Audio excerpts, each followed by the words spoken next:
안녕하세요. 오늘도 사연살롱을 찾아주셔서 감사합니다. 분당에 사는 30대 여성이에요. 아버지 눈을 뜨게 하려고 공양미 300석의 인당수에 뛰어든 심청이 얘기 다들 아시죠? 요즘에도 그런 심청이가 있다면 믿으시겠어요? 얼마 전까지 전 현대판 심청이었어요. 그렇다고 부모를 위해 목숨을 희생한 건 아니고 아빠 사업을 위해 주요 거래처 오너가의 시집을 갔더랬죠. 결과적으로는 실패였어요. 지금은 그 집을 나와 연을 끊고 살 정도니까요. 애초에 그런 결혼은 하지 말았어야 했는데 그러지 못한 게 지금 와선 후회스럽기만 하네요. 그렇다고 부모님 탓을 하려고 이렇게 사연을 보내는 건 아니에요. 친정을 위한 결혼이었다고는 해도 남편이 마음에 들지 않았다면 결혼을 하지는 않았을 테니까요. 저희 아빠는 의료기기 회사를 하세요. 직원이라고 해봐야 5명이 고작인 작은 회사죠. 그런 영세업체다 보니 거래처 유지를 위해 사장인 아빠도 영업을 뛰어야 했어요. 의대에 가고 싶었지만 집안 사정 때문에 고등학교를 졸업하곤 바로 취업 전선에 뛰어들어야 했던 아빠는 제가 아빠의 꿈을 이루어주기를 바라셨어요. 접대를 마치고 술에 취해 돌아오는 날이면 아빠는 술 냄새를 폴폴 풍기며 저에게 그러셨어요. 우리 혜진이는 커서 꼭 의사가 되어야 한다. 그래서 아빠 한을 꼭 풀어줘야 해. 알았지? 정확히 한의 의미가 뭔지도 모르던 어린 아이였지만 축 처진 어깨로 어린 딸 앞에서 간절한 소망을 읊조리던 아빠의 모습에 가슴이 뭉클했어요. 그래서 어린 시절부터 제 꿈은 자의 반 타의 반 의사가 되는 거였죠. 그런데 의사가 그리 쉽게 될 수 있는 직업은 아니잖아요. 일단은 성적이 좋아야 의대에 갈 수 있고 의대에 가서도 살인적인 학습량과 실습을 버텨내야 하고 의사 국가시험에 합격한 뒤에도 마치 인간의 한계를 시험하는 듯한 정신적, 육체적 고통을 수반한 인턴 레지던트 과정을 온전히 거쳐야 하니까요. 그래서 저 역시 꿈을 이루기 위해 죽을 힘을 다해 덤볐어요.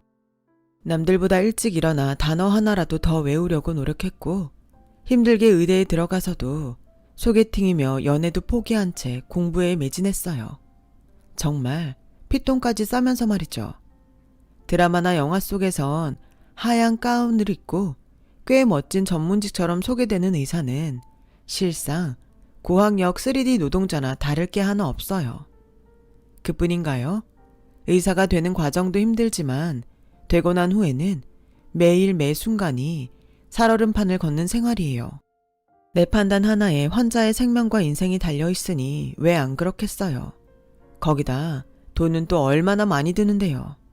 자식을 의대에 보내려면 부모님은 정말 허리가 휘어질 정도라니까요.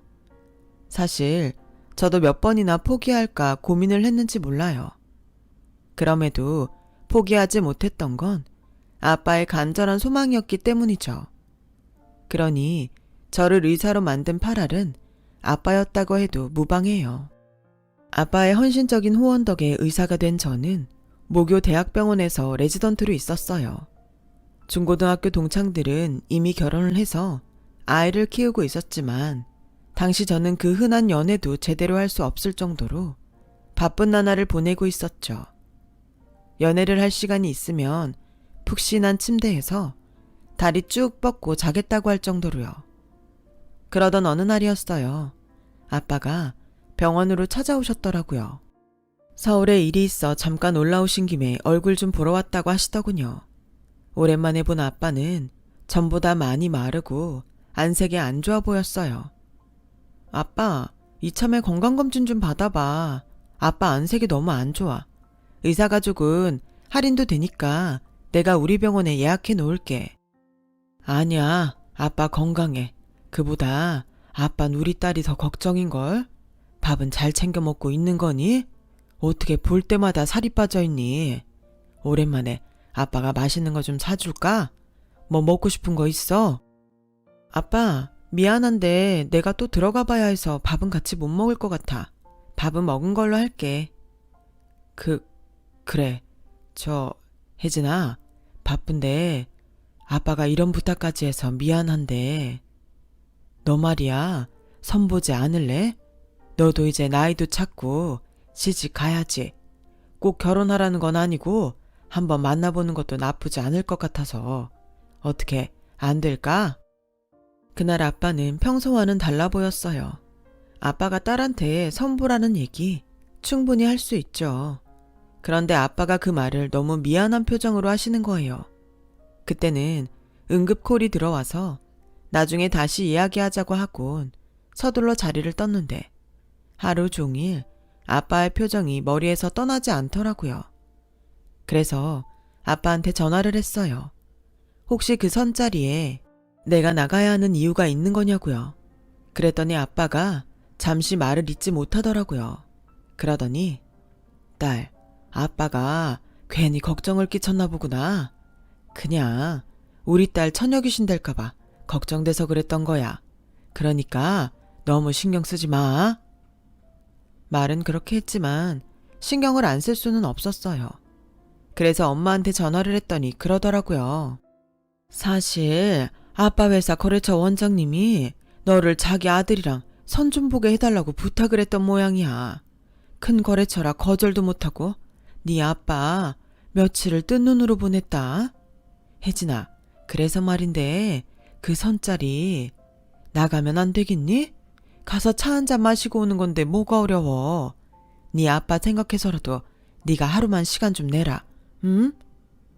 생각해보면 별일도 아닌데 아빠 입장에서 딸을 사업도구로 이용하는 게 마음에 걸렸던 모양이에요. 그래서 선자리에 나가겠다고 했어요. 그깟 선 한 번 본다고 얼굴 닳는 것도 아니고 무엇보다 제가 그 자리에 나가서 아빠 일에 도움이 된다면 그깟 선 왜 못 보겠어요. 그러면서 한편으론 그런 생각도 들더라고요. 아들이 오죽 못났으면 병원장 아빠가 자기 권위를 내세워서 거래처에 선자리 부탁을 다 했을까 하고 말이죠. 그래서 별 기대 없이 선자리에 나갔죠. 그런데 제 예상과는 전혀 다른 상황이 펼쳐졌지 뭐예요. 맞선 남이 괜찮아도 너무 괜찮은 남자지 뭐예요. 인물도 좋고 위트도 있는 게 사람을 즐겁게 하는 재주가 있는 사람이더라고요. 같이 차를 마시는 2시간 동안 정말 시간 가는 줄 모르고 있었어요. 그날은 다시 병원에 들어가 봐야 해서 다음을 기약하고 헤어졌죠.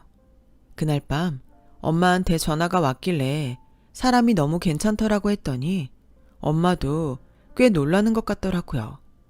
그래? 그래서 또 만나기로 했어? 주말에 만나기로 했어. 사람이 말도 잘 통하고 유쾌하더라고. 그런 제 말에 엄마 옆에서 통화 내용을 전해 듣던 아빠도 한시름 놓으셨어요. 그렇게 주말이 되었고 저는 맞선 남과 해화동에서 만나 연극도 한 편 보고 저녁 겸 간단한 술자리를 가졌어요. 겨우 2번째 만남이었는데도 전부터 알고 지내던 사이처럼 너무 편하고 좋더라고요. 이런 사람이라면 평생을 같이 살아도 친구처럼 즐겁게 살 수 있을 것 같다는 생각이 들었죠. 그리고 그건 저 혼자만의 생각은 아니었던 모양이에요.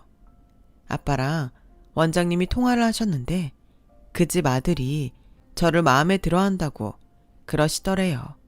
그러시면서 결혼을 전제로 사귀면 어떻겠냐고 물으셨대요. 비록 맞선을 보는 과정은 찜찜했지만 그래도 상대가 괜찮은 사람이라 저도 더 만나보고 싶다는 생각이 들던 참이었어요. 물론 잘 되면 좋겠지만 혹시라도 만나다 헤어지기라도 하면 아빠 회사에 타격이 생기진 않을까 걱정이 됐던 것도 사실이에요. 하지만 그렇다고 시작도 하기 전에 포기하는 건 너무 비겁한 행동인 것 같더라고요. 그래서 만나보겠다고 말씀드렸죠. 혜진아, 정말 마음에 드는 거 맞지? 괜히 아빠 때문에 그러는 거라면 안 그래도 돼. 아빠는 몇 번이나 제게 이런 말을 하셨어요. 아무래도 딸의 미래를 저당 잡히는 것 같아 그러셨을 거예요. 아빠, 나 어린애 아니야. 아빠 때문에 만나겠다고 하는 거 아니니까 너무 걱정하지 마. 정말 그 사람이 마음에 들어서 그러는 거니까 미안해하지 말라고요. 그렇게 저는 아빠 거래처 원장님 아들과 결혼을 전제로 사귀게 됐어요. 병원 일 때문에 자리를 비우기 힘든 저를 위해서 만나는 내내 맞선 남은 5분 대기조처럼 저희 병원 주변에 대기하면서 저와 데이트를 했어요. 그렇게 2년 가까이 연애를 하던 우리는 드디어 결혼을 하게 되었죠. 그동안 조마조마하는 마음으로 저의 연애 생활을 지켜보던 부모님은 결혼 이야기에 누구보다 기뻐하셨어요. 그건 아빠 회사 직원들도 마찬가지였죠. 대형병원 원장님과 사돈을 맺었으니 앞으로 거래처 때문에 마음 졸이는 일은 없겠다 생각한 거였죠. 어떻게 보면 병원 측이나 아빠 회사 측이나 서로 윈윈하는 관계가 된 거죠. 그런데 결혼 약속을 하고 처음 시댁을 찾던 날 아버님이 그러시지 뭐예요. 이제 곧 우리 집 사람이 될 테니 내가 뭘 숨기겠니? 내가 널 며느리감으로 일찌감치 점 찍은 이유는 하나다.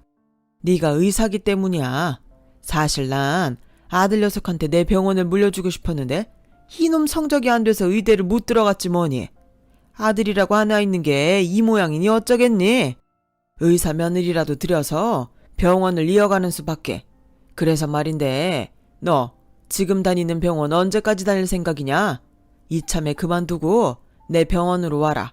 어차피 너한테 물려줄 병원인데 미리 와서 분위기도 살피고 정들여 놓으면 좋지 않겠니? 제게 병원을 물려주시겠다는 말은 감사했지만 그렇다고 당장 그만두고 아버님 병원으로 들어가고 싶지는 않았어요. 그래서 솔직히 말씀드렸죠. 아직은 대학병원에 남고 싶어요. 여기선 더 많은 경험도 할 수 있고 수술도 더 많아서 능력을 키우는 데도 도움이 될 것 같거든요. 말씀은 감사드리지만 아직은 그러고 싶지 않습니다. 죄송합니다. 그랬더니 어머님이 버럭 소리치셨어요. 너 아주 당돌한 애구나. 다른 것도 아니고 병원을 준다는데도 그깟 거 하나 못 들어주니? 솔직히 우리가 아들이 둘만 됐어도 너 며느리로 안 들였다. 어디 고마운 줄도 모르고 건방지게 아직은 그러고 싶지 않아요 오라니. 기가 막혀서 정말. 어허, 어디서 여자가 큰 소리야. 나 아직 며느리랑 얘기 안 끝났으니까 당신은 좀 빠져요.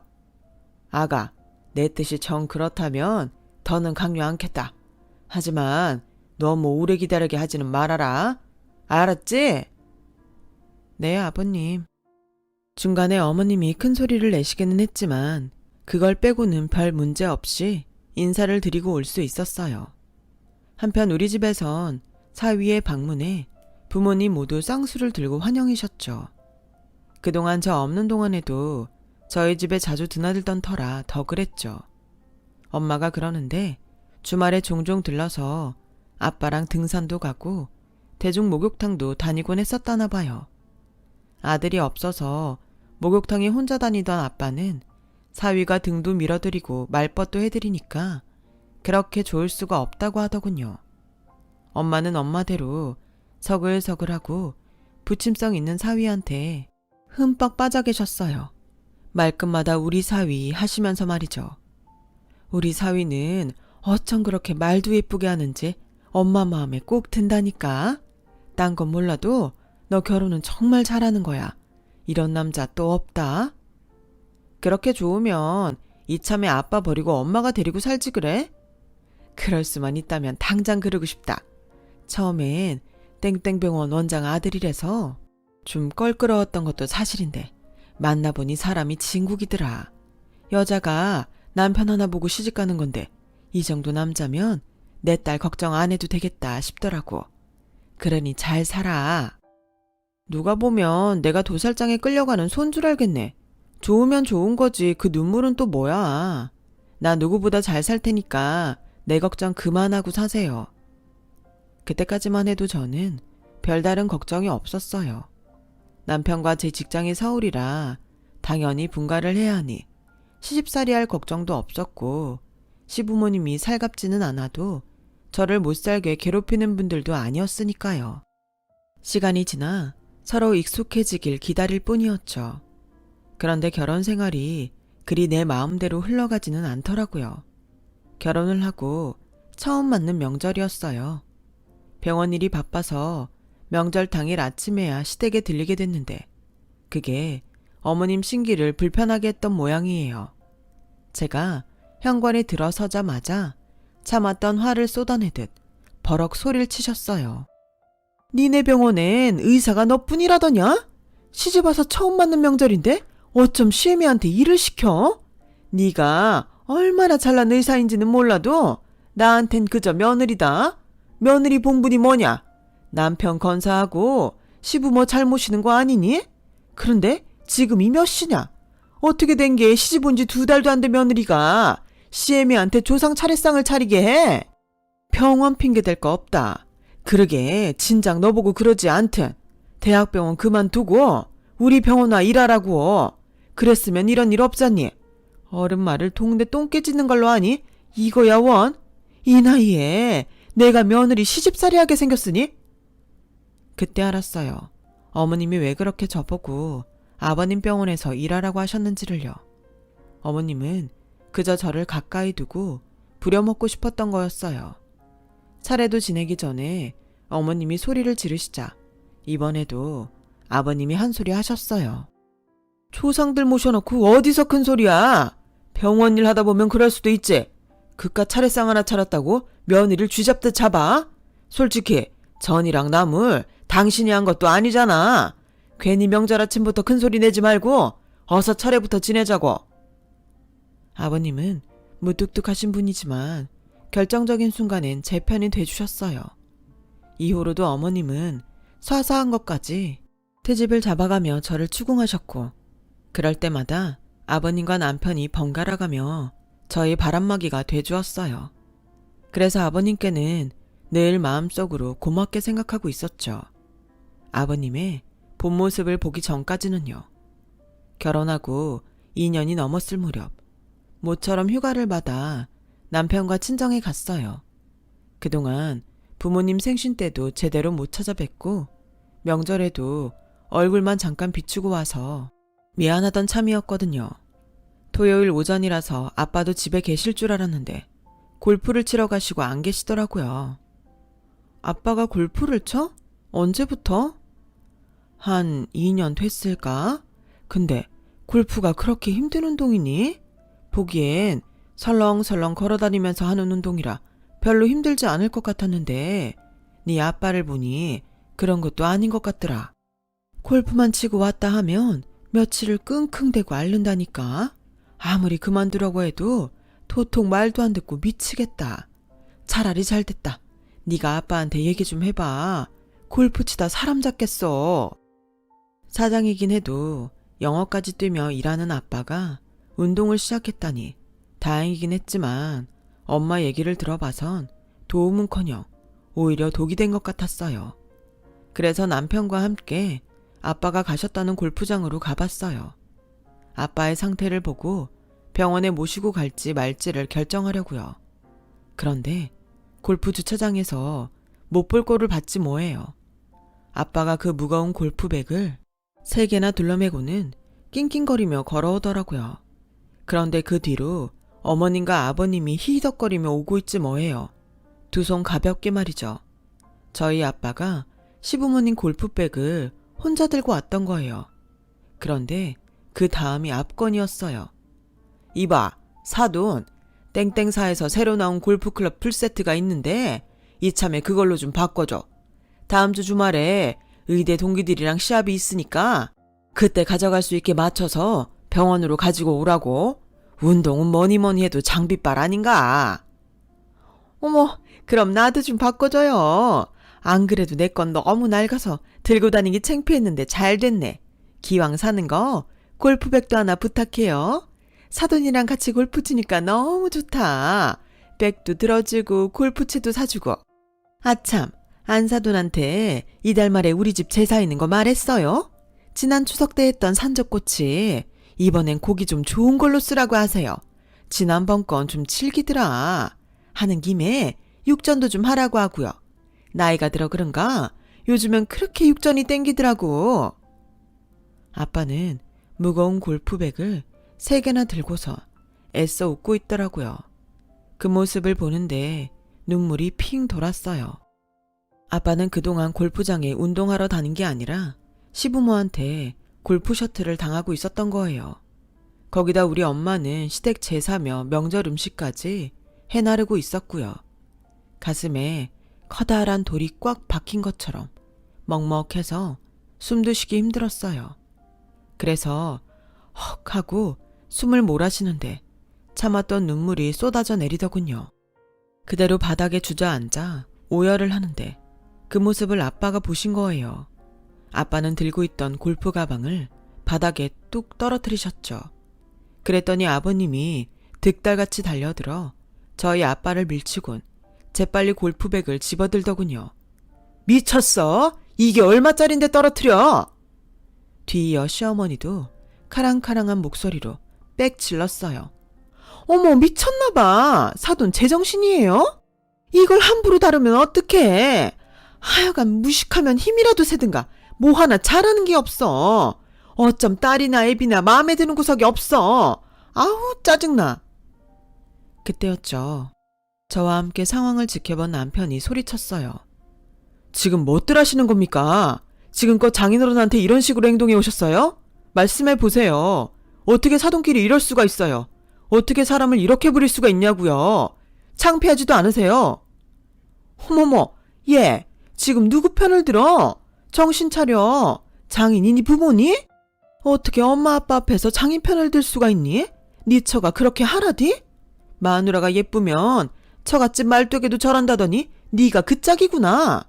여보, 당신이 뭐라고 좀 해봐요.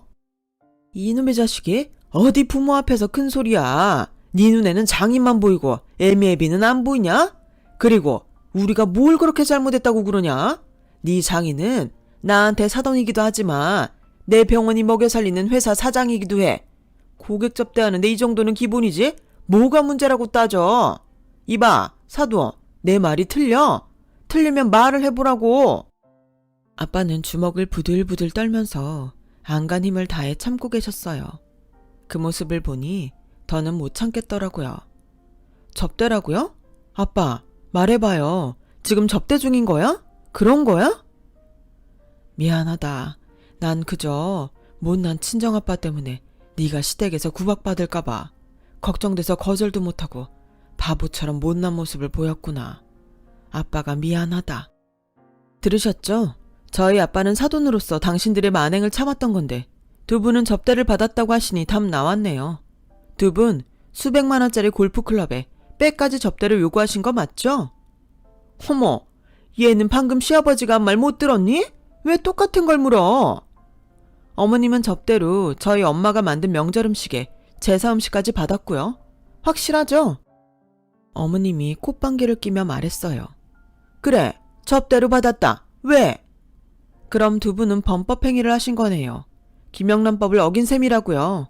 거기다 인신공격까지 했으니 이것도 그냥 넘길 수만은 없겠네요. 저 당장 경찰에 신고하겠어요.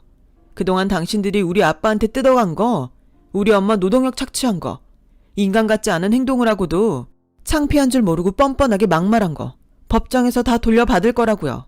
인간의 모습을 하고 있다고 해서 다 인간인 건 아니에요. 어떻게 행동을 하느냐로 판가름되는 거니까. 너 지금 시부모 앞에서 그게 할 소리냐? 네가 그따위로 나오면 내가 너한테 병원 물려줄 것 같아? 어림도 없어. 그깟 병원 누가 봤는데요? 아버님이 하도 의료사고 내놔서 병원 평판 안 좋으니까 제 명의 빌려다가 이름 바꿔 달려고 하는 거 누가 모를까 봐요? 이 바닥 넓은 거 같아도 한 다리 건너면 다 친구고 동기고 사돈의 팔촌인 거 몰라요? 그쪽 병원 평판 더러운 거 결혼하기 전부터 알고 있었어요. 병원 문 닫는 거 오늘 내일 한다는 것도 진작부터 알고 있었다고요. 하긴 인성이 바닥인데 실력은 어련할까. 안 봐도 비디오지. 그러니까 내가 원치 않는 병원 가지고 준다 어쩐다 공수표 날리지 말고 법정에 설 생각이나 하라고요. 더러운 시궁창도 못한 인간들아. 그 길로 저는 아빠를 모시고 친정으로 왔어요. 그리고 그동안 저희 부모님이 시부모한테 당한 것들을 하나도 빠짐없이 녹취의 변호사를 찾아갔어요. 덕분에 시아버지는 의료사고 소송과 더불어 저희가 건 소송까지 아주 눈코 뜰 새 없이 바빠졌죠. 그동안 납품업체에 얼마나 악독한 짓을 해왔는지 저희 아빠가 땡땡 병원을 상대로 소송을 걸었다는 소문을 듣고 여러 업체에서 소송에 동참하겠다고 연락이 왔지 뭐예요. 결국 시아버지 병원은 엄청난 소송과 병원 경영 악화로 병원 문을 닫게 되었고 엄청난 액수의 위자료를 물게 되었어요. 그리고 저 역시 남편과 이혼을 하게 되었고요. 남편은 그동안 자기 부모님이 잘못한 것들을 대신해 평생 저희 부모님께 죗값을 치러 나갈 테니 이혼만은 철회해 달라고 했지만 도저히 그럴 수가 없더라고요. 남편을 볼 때마다 그날 저희 아빠가 당하던 모습이 떠올라 속에서 천불이 났거든요. 그래서 눈물을 머금고 이혼을 감행했어요. 아무래도 그게 최선인 것 같아서요. 소송 이후 아빠는 회사를 정리하고 캠핑카를 구입하셨어요. 남은 인생은 엄마랑 여행을 다니면서 즐기고 싶으시다고요. 수십 년을 가족을 위해 희생하셨으니 그 정도 호사는 누릴만 하다 싶어 저는 전적으로 찬성을 했어요. 그리고 그동안 공들여 키워주셨으니 앞으론 제가 두 분을 모실 테니까 돈 걱정하지 마시고 한 번뿐인 인생 후회 없이 보내시라고요. 오래전 심청이는 부모를 위해 목숨을 바쳤지만 저는 월급을 바치려고요. 그래 봐야 제가 부모님께 받은 것에 비하면 세 발의 피일 테지만요. 제 긴 사연을 들어주셔서 감사합니다.